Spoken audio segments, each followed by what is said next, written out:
Kisah nyata sang bocah misterius muncul hanya saat Ramadan. Kisah nyata membuat heboh dan menjadi perbincangan, baik bagi siapa saja yang menyadarinya. Dan inilah kisah seorang bocah misterius yang muncul hanya saat bulan Ramadan di Kampung Ketapang, Kabupaten Ketapang, Kalimantan Barat. Bocah itu menjadi pembicaraan di Kampung Ketapang. Sudah 3 hari ini ia mondar-mandir keliling kampung. Ia menggoda anak-anak sebayanya, menggoda anak-anak remaja di atasnya, dan bahkan orang-orang tua. Hal ini bagi orang kampung sungguh menyebalkan. Ya, bagaimana tidak menyebalkan? Anak itu menggoda dengan berjalan ke sana kemari, sambil tangan kanannya memegang roti isi daging yang tampak coklat menyala. Sementara tangan kirinya memegang es kelapa, lengkap dengan tetesan air dan butiran-butiran es yang melekat di plastik es tersebut. Pemandangan tersebut menjadi hal biasa bila orang-orang kampung melihatnya. Bukan pada bulan puasa, tapi ini justru terjadi di tengah hari pada bulan puasa. Bulan ketika banyak orang sedang menahan lapar dan haus. Es kelapa dan roti isi daging tentu saja menggoda orang yang melihatnya. Pemandangan itu semakin bertambah tidak biasa. Karena kebetulan selama 3 hari semenjak bocah itu ada, matahari di kampung itu lebih terik dari biasanya. Lukman mendapat laporan dari orang-orang kampung mengenai bocah itu. Mereka tidak berani melarang. Bocah kecil itu menyodor-nyodorkan dan memperagakan bagaimana dengan nikmatnya ia mencicipi es kelapa dan roti isi daging tersebut. Pernah ada yang melarangnya. Tapi orang itu kemudian dibuat mundur ketakutan sekaligus keheranan. Setiap dilarang, bocah itu akan mendengus dan matanya akan memberikan kilatan yang menyeramkan, membuat mundur semua orang yang akan melarangnya. Lukman memutuskan akan menunggu kehadiran bocah itu.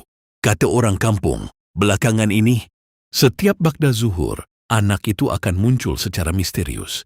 Bocah itu akan muncul dengan pakaian lusuh yang sama dengan hari-hari kemarin dan akan muncul pula dengan es kelapa dan roti isi daging yang sama juga. Tidak lama Lukman menunggu, bocah itu datang lagi. Benar, ia menari-nari dengan menyeruput es kelapa itu. Tingkah bocah itu jelas membuat orang lain menelan ludah. Tanda ingin meminum es itu juga. Lukman pun lalu menegurnya. Cuma, ya itu tadi, bukannya takut. Bocah itu malah mendelik hebat dan melotot, seakan-akan matanya akan keluar. Bismillah, ucap Lukman dengan kembali mencengkeram lengan bocah itu. Ia kuatkan mentalnya. Ia berpikir, kalau memang bocah itu bocah jadi-jadian, ia akan korek keterangan apa maksud semua ini. Kalau memang bocah itu bocah beneran pun, ia juga akan cari keterangan siapa dan dari mana sesungguhnya bocah itu. Mendengar ucapan bismillah itu, bocah tadi mendadak menuruti tarikan tangan Lukman. Lukman pun menyentak tangannya, menyeret dengan halus bocah itu dan membawanya ke rumah. Gerakan Lukman diikuti dengan tatapan penuh tanda tanya dari orang-orang yang melihatnya. Ada apa, Tuan? Melarang saya meminum es kelapa dan menyantap roti isi daging ini. Bukankah ini kepunyaan saya? Tanya bocah itu sesampainya di rumah Lukman, seakan-akan tahu bahwa Lukman akan bertanya tentang kelakuannya. Matanya masih lekat menatap tajam pada Lukman. Maaf ya, itu karena kamu melakukannya di bulan puasa, jawab Lukman dengan halus. Apalagi kamu tahu, bukankah seharusnya kamu juga berpuasa? Kamu bukannya ikut menahan lapar dan haus, tapi malah menggoda orang dengan tingkahmu itu. Sebenarnya Lukman masih akan mengeluarkan unek-uneknya, mengomeli anak itu. Tapi mendadak bocah itu berdiri sebelum Lukman selesai. Ia menatap Lukman lebih tajam lagi. Itu kan yang kalian lakukan juga kepada kami semua. Bukankah kalian yang lebih sering melakukan hal ini ketimbang saya? Kalian selalu mempertontonkan kemewahan ketika kami hidup di bawah garis kemiskinan pada 11 bulan di luar bulan puasa. Bukankah kalian yang lebih sering melupakan kami yang kelaparan dengan menimbun harta sebanyak-banyaknya dan melupakan kami? Bukankah kalian juga yang selalu tertawa dan melupakan kami yang sedang menangis? Bukankah kalian yang selalu berobat mahal bila sedikit saja sakit menyerang, sementara kalian mendiamkan kami yang mengeluh kesakitan hingga kematian, menjemput ajal? Bukankah juga di bulan puasa ini hanya pergeseran waktu saja bagi kalian untuk menahan lapar dan haus? Ketika beduk maghrib bertalu, ketika azan maghrib terdengar, kalian kembali pada kerakusan kalian. Bocah itu terus saja berbicara tanpa memberi kesempatan pada Luqman untuk menyela. Tiba-tiba suara bocah itu berubah. Kalau tadinya ia berkata begitu tegas dan terdengar sangat menusuk, kini ia bersuara lirik, mengibah. Ketahuilah Tuan, kami ini berpuasa tanpa ujung. Kami senantiasa berpuasa, meski bukan waktunya bulan puasa, lantaran memang tak ada makanan yang bisa kami makan. Sementara Tuan hanya berpuasa sepanjang siang saja. Dan ketahuilah juga, justru Tuan dan orang-orang di sekeliling, Tuanlah yang menyakiti perasaan kami dengan berpakaian yang luar biasa mewahnya. Lalu kalian sebut itu menyambut Ramadan dan Idul Fitri. Bukankah kalian juga yang selalu berlebihan dalam mempersiapkan makanan yang luar biasa, bervariasi banyaknya, segala rupa ada? Lantas kalian menyebutnya dengan istilah menyambut Ramadan dan Idul Fitri. Tuan, 11 bulan kalian semua tertawa di saat kami menangis. Bahkan pada bulan Ramadan pun, hanya ada kepedulian yang seadanya pula. Tuan, kalianlah yang melupakan kami. Ya, kalianlah yang menggoda kami. 12 bulan tanpa terkecuali, termasuk di bulan Ramadan ini. Apa yang telah saya lakukan adalah yang kalian lakukan juga terhadap orang-orang kecil seperti kami. Tuan, sadarkah Tuan akan ketidakabadian harta? Lalu, kenapakah kalian masih saja mendekap harta secara berlebih? Tuan, sadarkah apa yang terjadi bila Tuan dan orang-orang sekeliling Tuan tertawa sepanjang masa dan melupakan kami yang semestinya diingat? Bahkan berlebihannya, Tuan dan orang-orang di sekeliling Tuan bukan hanya pada penggunaan harta, tapi juga pada dosa dan maksiat. Tahukah Tuan akan adanya azab Tuhan yang akan menimpa? Tuan, jangan merasa aman lantaran kaki masih menginjak bumi. Tuan, jangan merasa perut kan? Tetap kenyang lantaran masih tersimpan pangan tuk setahun.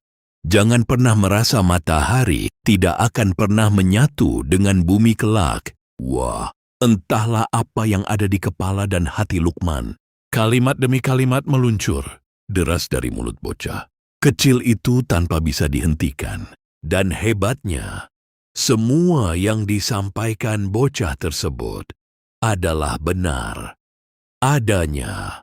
Hal ini menambah keyakinan Luqman bahwa bocah ini bukanlah bocah sembarangan. Setelah berkata pedas dan tajam seperti itu, bocah itu pergi begitu saja meninggalkan Luqman yang dibuatnya terbengong-bengong. Di kejauhan, Luqman melihat bocah itu menghilang bak di telan bumi. Begitu sadar, Luqman berlari mengejar keluar rumah hingga ke tepian jalan raya kampung Ketapang. Ia edarkan pandangan ke seluruh sudut yang bisa dilihatnya, tapi ia tidak menemukan bocah itu. Di tengah deru nafasnya yang memburu, ia tanya semua orang di ujung jalan, tapi semuanya menggeleng bingung. Bahkan orang-orang yang menunggu penasaran di depan rumahnya pun mengaku tidak melihat bocah itu keluar dari rumah Luqman. Bocah itu benar-benar misterius, dan sekarang ia malah menghilang. Luqman tidak mau main-main. Segera ia putar langkah balik ke rumah. Ia ambil sajadah, sujud dan bersyukur. Meski peristiwa tadi irasional, tidak masuk akal, tapi ia mau meyakini bagian yang masuk akal saja. bahwa memang betul adanya apa yang dikatakan bocah misterius tadi. Bocah tadi memberikan pelajaran yang berharga, betapa kita sering melupakan orang yang seharusnya kita ingat, yaitu mereka yang tidak berpakaian, mereka yang kelaparan, dan mereka yang tidak memiliki penghidupan yang layak. Bocah tadi juga memberikan Luqman pelajaran bahwa seharusnya mereka yang sedang berada di atas, yang sedang mendapatkan karunia Allah, jangan sekali-kali menggoda orang kecil, orang bawah, dengan berjalan membusungkan dada dan mempertontonkan kemewahan yang berlebihan. Marilah berpikir tentang dampak sosial yang akan terjadi bila kita terus menjejali tontonan kemewahan, sementara yang melihatnya sedang membungkuk menahan lapar. Luqman berterima kasih kepada Allah yang telah memberikannya hikmah yang luar biasa. Luqman tidak mau menjadi bagian yang Allah sebut mati mata hatinya. Sekarang yang ada di pikirannya sekarang, entah mau dipercaya orang atau tidak, ia akan mengabarkan kejadian yang dialaminya bersama bocah itu sekaligus menjelaskan hikmah kehadiran bocah tadi kepada semua orang yang dikenalnya, kepada sebanyak-banyaknya orang. Kejadian bersama bocah tadi begitu berharga bagi siapa saja yang menghendaki bercahayanya hati. Pertemuan itu menjadi pertemuan yang terakhir. Sejak itu Luqman tidak pernah lagi melihatnya selama-lamanya. Luqman rindu kalimat-kalimat pedas dan tudingan-tudingan yang memang betul adanya. Luqman rindu akan kehadiran anak itu, agar ada seseorang yang berani menunjuk hidungnya ketika ia salah. Mungkin bagi Anda yang tinggal di kampung, Ketapang pernah mendengar kisah nyata bocah misterius ini. Apakah sampai saat ini kejadian tersebut masih terjadi atau tidak di bulan Ramadan ini?